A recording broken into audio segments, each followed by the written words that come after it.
Welcome everyone to the 12th episode of Master Mike's Wrestling Paradise. I'm your host, Master Mike Wrestling Ambrose. It's great to make it to a dozen. There'll be many more to come. Let's start the night off last night with AEW Dynamite. It was a stacked show, as you had the AEW Dynamite debuts of Adam Cole, Bryan Danielson, and Ruby Soho. And, the show was really good. I thought it came off real well. There was a lot more talking and further in storylines for the future as opposed to matches. Some of the matches seemed kind of rushed, but overall it was a great show. Cole showed up with the Elite, obviously, and looks like he's going to be alongside Kenny Omega and the Young Bucks, and I don't know, it looks like he could be trying to work it in where he's going to, infiltrate them and maybe take over the Elite. Who knows? Going back to when he was in the Bullet Club and they kicked him out, now they brought him back. And if you watch being Elite, you'll get the idea of the story, what went on with them. And of course, Bryan Danielson showed up afterwards to confront Kenny Omega, and looks like we're getting Omega Danielson in a few months, probably the next pay-per-view in November. We'll see how it looks like that's where they're going to be headed. I don't think they're going to do it at the Arthur Ashe Stadium show in New York, which is like a big show coming up that's too soon to give away on TV. Also, you have Ruby Soho, who's the new #1 contender for Britt Baker's AEW title. She beat Jamie Hayter, who's in the group with Britt Baker and Rebel. It's Rebel, not Reba. We always get those names confused. It's Rebel. And, yes, Ruby Soho won last night over Jamie Hayter. And, I don't know if that match is going to happen in New York. Most likely it looks like it could happen in New York. Or they're going to wait a while on it. I have no idea, but it looks like they're going to have a match in the future, obviously. The big highlight of the night was MJF and Bryan Pillman Jr. A segment. MJF comes in, usual shtick, and he just runs down Cincinnati, Skyline Chili's, the Reds, everything about the city, and he confronts Linda Pillman, who's, of course, Bryan Pillman Jr.'s aunt and Bryan Pillman Sr.'s sister. And, he's running her down, and obviously there's he runs down another woman in the stands in the audience. It happens to be Bryan Pillman's daughter, and, it's Bryan Pillman Jr.'s sister, obviously. And they're in there, and, he's, running them down and giving all that gaga, and which leads to Bryan Pillman Jr. coming out to confront MJF, and they go at it. It got pretty deep there, the way Pillman was taking shots at his family, his mother. If you watch Dark Side of the Ring about Bryan Pillman, which is a great episode, by the way, I recommend it to anybody. I think Dark Side of the Ring is one of the best documentary series going right now. Wrestling or everything, sports, any kind of documentary. Dark Side of the Ring knows how to cover it, and the two guys in charge are really good. It's on Vice. The new season starts next week, so I inform everybody to tune in. Should be a good season coming up. It's actually third season. It's like the second half of the last season. So they did so many, and they broke them up into separate halves of seasons. It's season 3, part 2. Back to that. Oh, MJF and Pillman are looks like they're headed to New York. They're having a big showdown. One thing I noticed, if you notice in the match, MJF told Wardlow to step aside and let MJF take care of everything. I think they're building to a breakup there. Of course, they're both part of Pinnacle, and I don't know how the other members are going to come out, handle that. Also, we had Jon Moxley and Minoru Suzuki, which was the main event, and it happened right after Adam Cole and Bryan Danielson showed up, so they were kind of tight for time. But I thought it was a good set. For what it was a good match, hard-hitting. Pillman bust up Suzuki. No, sorry, not Pillman. Moxley bust up Suzuki. Moxley, Pillman, they're all from Cincinnati, so I guess I'm Cincinnati. But yeah, Moxley, he won. It was a good, like I say, for the short period of time, good. If they'd given it 10 more, it probably would have been a really good match. They've had great matches in New Japan, so, obviously it's a different situation. That was pay-per-view, this is TV, and they had to be up by 10 o'clock, TNT, to do it. If I were AEW, I'd try to, expand like they did with Nitro back in the day. Just, let us go after 5 minutes, an overrun of 5 minutes. I think it would help the show. NXT does that, where they go 8 minutes over on USA, and I think it would help, if that. I know they air movies on TNT after Dynamite, but I'm pretty sure Dynamite's on a way bigger rating than TNT. I can only imagine what's going to happen when they go to TBS, how they're going to do that. Probably going to be a 2-hour show, but I think, they could try to talk to TBS, expand it to the 5, 10:05, or get a little more extra time in for Overrun. And also, to start off the show, Malakai Black beat Dustin Rhodes in convincing fashion.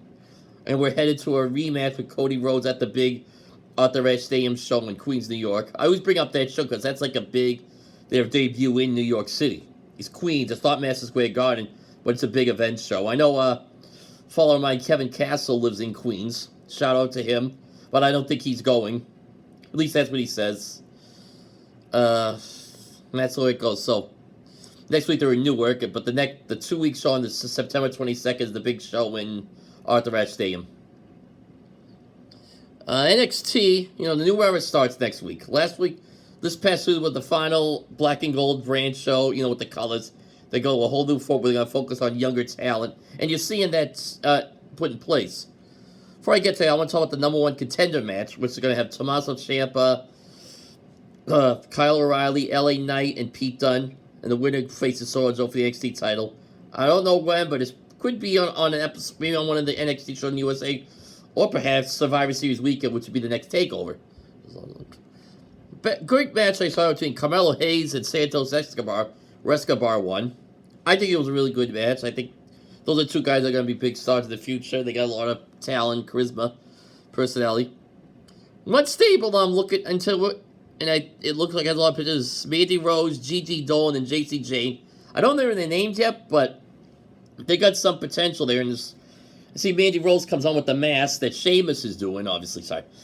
She has the mask that she's wearing a mask, protective face, like Sheamus did, or Trish Stratus used to wear. And obviously, Mandy Rose is very influenced by Trish. And, so she came out with the mask on, and the two of them were beating on Casey Catanzaro and Kaden Carter after they lost their NXT Women's title match to Io Shirai and Zoe Stark. That match was good too, by the way. Big news today, though, WWE. Olympic gold medalist Gable Stevenson signed with WWE. I think this could be a big signing for... It is a big signing for WWE. This guy's got a lot of potential. He's always wanted to go into wrestling business. When he was just starting college, I we saw how he wanted to be there and be manned by Paul Heyman. Heyman's there, and I don't know if he had any... influence on it, although, he probably told him about Gable Stevenson when he was starting out in college. Even late in high school, he always said he wanted to be in the wrestling business, so good to see a guy that's a lifelong fan that's not afraid to be in the admit he was a wrestling fan growing up, because I think some of these guys, like a Goldberg, he just says it for the money, wasn't a fan of it. I think sometimes those guys from other sports are afraid to say, they're get ashamed, but at least Gable Stevenson outright said he wanted to be there in the WWE. And he's signed, he's still doing his senior year, thanks to the NIL program in pro NCAA sports, where they're paying the college athletes are going to get paid for doing things. So he's going to be at Minnesota, but he's still under WWE contract. And he's going to be training for WWE in Minnesota while he still does his senior year. The NIL programs, I think, is an interesting thing. It's going to be interesting for a lot of wrestlers around the country. And not just WWE, but I think AEW will probably try to get some college signs, and New Japan might recruit some. I think it's going to be very interesting now. You get guys from college, and they still train, and then when they get out, they just go into they're all set for development into the wrestling business. Also tonight, we got NFL Kickoff. Bucs versus Cowboys. It's Tom Brady's big,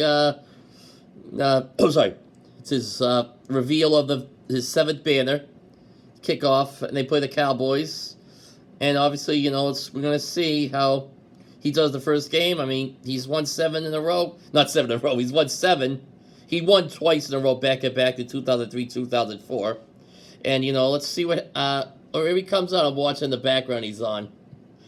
Yeah, I miss him. I wish he never left. So we had to come to this, with all the stuff, money this, cap this, we can't afford these players, but if you look, the Bucs got the whole team back together. So I think, they want to be primed and ready for one more run. How many more runs Brady's got left? He's got another year left on his deal, I believe. And, everybody else is on the team. A lot of them are signed 1-year deal. They got a good discount deals on all the players. They all came back. Patriots, they had a lot of guys that didn't sign over the years, and that was probably why Brady left eventually, because of all the stuff with the money. It's the way it goes with business.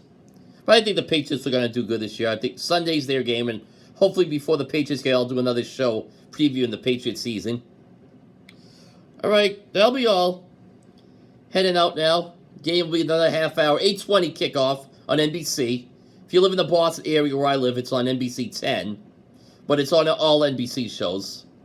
Also, Impact is on Access tonight. If anybody has Access, you can watch Impact. There's a lot of stuff going on there. I never really get around to Impact a lot, but hopefully in the future I will get around to Impact and MLW and a lot of other companies. Because right now it seems like W and AEW are the two big right now in the country, in the business right now in the country, and the other companies don't get a lot of play, which is kind of right now kind of hard. Not bad, but right now the two big powers are W and AEW. But I think a lot of companies with the whole business, with the ratings and stuff, going up, I think it's going to be good for the whole business. MLW's got a show coming in October, which I'll be talking about. Looking forward to that. New Japan's got the G1 coming up. That's always like a big thing in New Japan. I know a lot of people say New Japan's in a slow period. Right now, they're slow right now in the slow period. But I think if they get their stuff together, they just keep pushing new talent to the top and make sure the top is firm, and they keep bringing guys and keep developing their homegrown guys. What they've had a history of doing. New Japan builds a lot of guys. They sent their guys on excursion, which I think is good. I think a lot of companies should do that. Send their talent to other places. And they should be good. Because of the pandemic, Jay White won't be in the G1 this year. It's too bad. He was my pick to win it. But I think this year I'm going to go with Sonata. I think he's primed for it. He's always been on the verge of being a top guy, but hasn't seemed to get that big push. I hope so. I want to talk about one guy real quick, Evil. A lot of people give him crap. He was put in a position that I don't know if I don't know if it was like he wasn't ready for or what, but he got put in a position that a lot of people weren't expecting, and he gets crapped on a lot. I think he's just doing the best he can.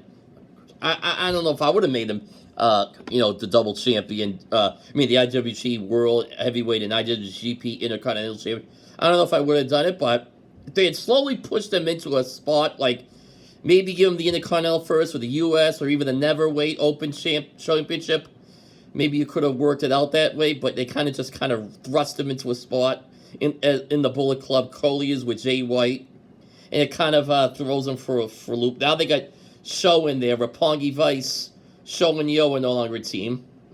And that's kind of odd thing, but they just throw a guy in there all of a sudden right away. Ghetto's a good booker, but the last couple of years, he's been having issues. Obviously, the pandemic affected everything with a lot of ways.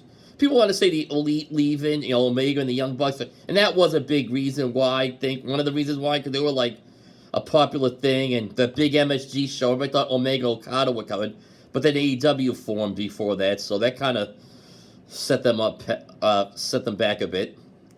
But, and then, of course, the pandemic came, and before the pandemic, they were going to have shows in New York and Boston, Philly, 2020. I think Madison Square Garden they were going to have, but because of the pandemic, that got taken away. But now they're going to be doing some New Japan Strong shows, which are taped out of Los Angeles. They're going to be around the country, like places like Philadelphia, and Dallas has some shows, and LA, of course, California.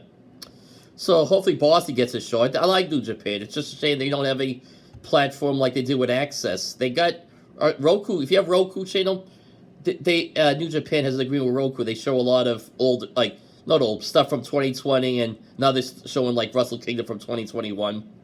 So that's good to know. Of course, there's New Japan World, which I tried to get, but it's not as accessible as some of the other streaming services. It's kind of funny. You can only get it on the computer. I think Roku should try to get involved with it and try to get in bed with New Japan and try to make their app like one of their real apps, like the way Pika has with WWE or like Ring of Honor, Impact. They all Ring of Honor Club has their own thing, and Impact has their own streaming thing. Speaking of streaming, I think AEW should get in bed with HBO Max or rerun some of their old pay-per-views from the first year or so, the early Dynamites, get everybody refreshed. They're part of the Time Warner family. That makes sense. I would do it. Okay, I went a little longer today. I'm going to head out now. Have a good night. Bye-bye.